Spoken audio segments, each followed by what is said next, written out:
Hello and welcome to another anime lore and theory video. I'm Shergok, your host, and today we are going to take a closer look at the Archangel Flames, the basic angel class of Overlord.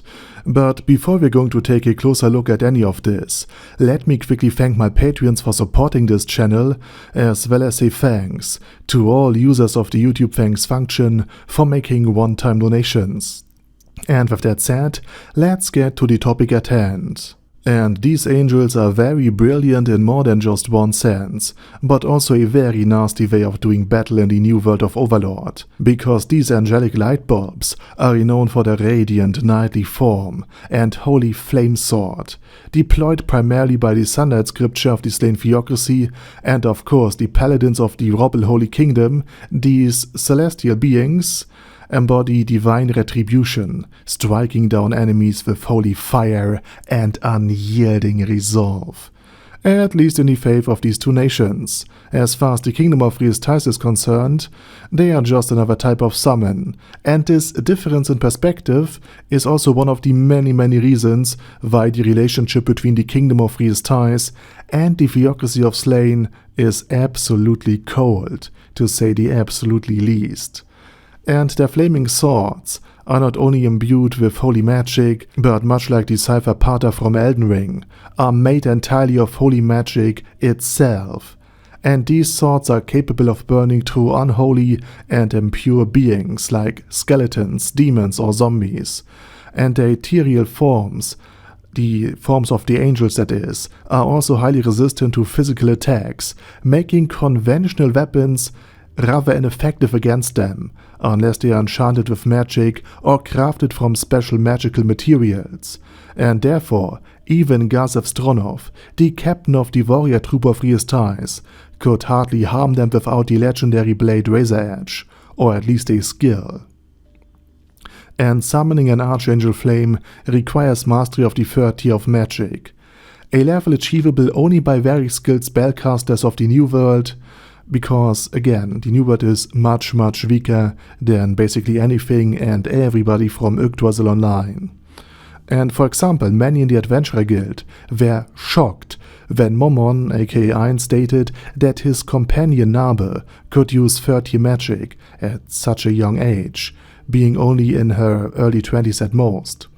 And this shows the level of skill and training required to summon even a single Archangel Flame.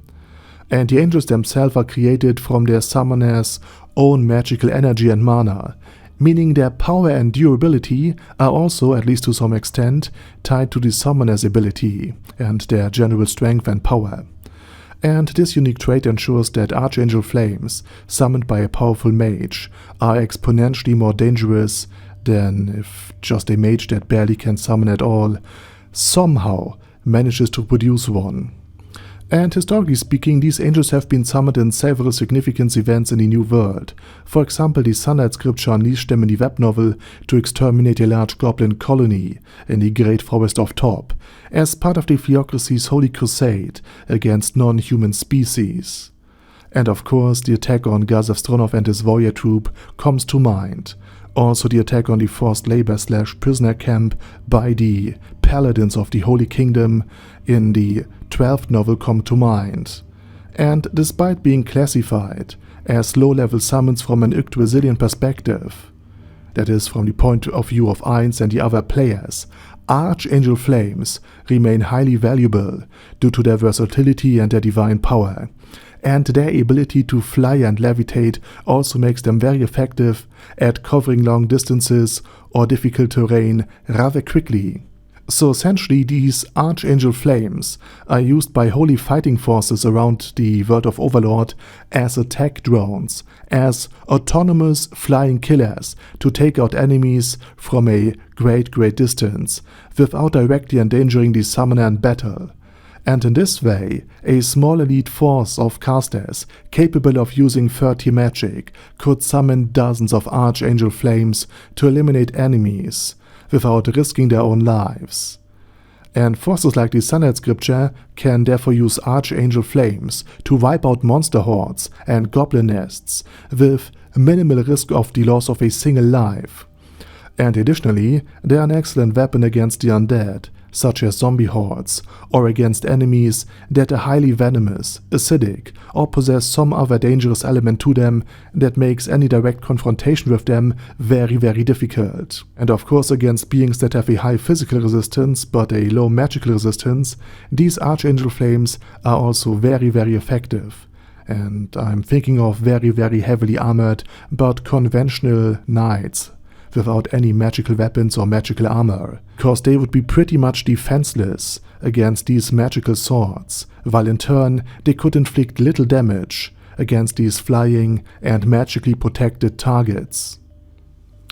And with that said, now it's your turn. Let me know what you think about the Archangel Flames and their role in the warfare in the New World, and again about their appearance and perhaps the CGI animation compared to the really, really awesome drawings and illustrations in the Overlord volumes. Again, let me know it all down in the comment section what you think. And with that said, also please check out my German channel, my fantasy channel, and if you don't want to listen to my voice or accent, but are still interested in the things I have to say, I have made an AI channel narrated by almost a woman, where I use AI voiceovers for my videos, and the channels are all linked down in the video description.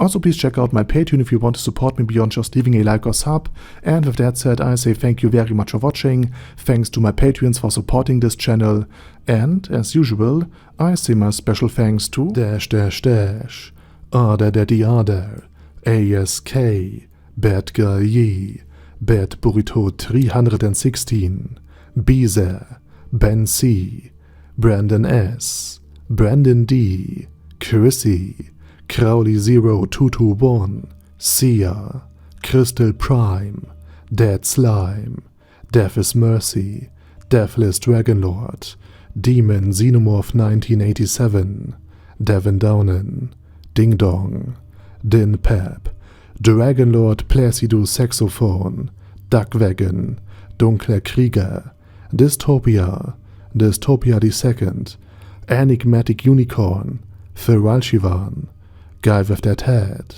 Hector Marino, Hoss, Huster, Jacob G, Jana B, Jason, J. Morris, Chromius, Kyle R, Lee K. Long, Legendarius, Le Louche Britannia with a Mustache, Lexus Fox, Lord Nishikian Rai, Lord Touch Me, Loverazor, Merowek, Mr. Shoes, Mr. Tweaker, Michael R, Michael Y, Nope, Oh Hell No, Normal Toad, O'Kill, Overlord General Gasper, Paddy Pentum, Personage, Ruru, Primus 11, Rhinomere, Q&A Caracos P, Shergox's Daddy, Shadow Lightning Wolf, Shrine Keeper, Sir Axolotl, Super Tier Magic Batista Bomb, Supreme Cheese,